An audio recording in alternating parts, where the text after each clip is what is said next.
Syaril dengan Nordiana dan anak mereka 2 orang yang telah sengsara 8 tahun kesaran di Medan, di mana ayahnya Khalid telah datang membuat laporan di pejabat kami, di pejabat UMNO bahagian baling dan meminta bantuan agar kita membawa pulang.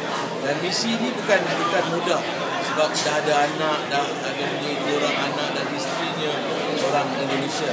Yang kita tahu laki-laki selalu bawa balik gadis Malaysia untuk pergi ke Lombok dan sebagainya.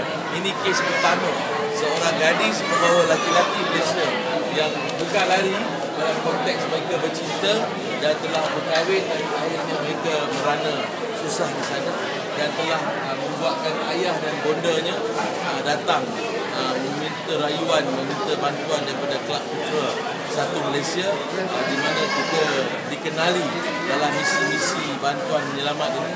Jadi ini satu lagi kes lah yang akhirnya yang ke-49 Kelab Putera membawa balik mereka di luar negara ni yang ke-49. Okey, jadi saya dah bawa balik pulang, saya dah bagi tahu Syaril.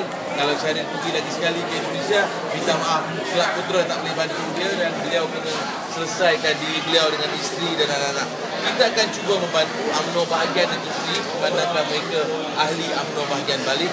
Kita akan bantu mereka bagaimana untuk anak-anaknya nak pergi sekolah dan juga dokumentasi dengan pihak KDN dan Immigration akan kami susul dan bantu. Di sini lebih kurang 4 hari lah kita proses dan akhirnya hari ini kita membawa. Dari segi pekerjaan apa ada orang baru balik kan? Ya, insyaAllah mereka ni pernah bekerja kilang di kawasan Pulau Pinang, di kawasan Perai di Pulau Pinang dahulu. Jadi lepas ni Syaril bolehlah kami bantu untuk mereka berdua dapat kerja di kilang-kilang yang bersekitaran Bandar Baru Kulim ataupun di Perai. Kita akan bantu mereka untuk mendapatkan pekerjaan.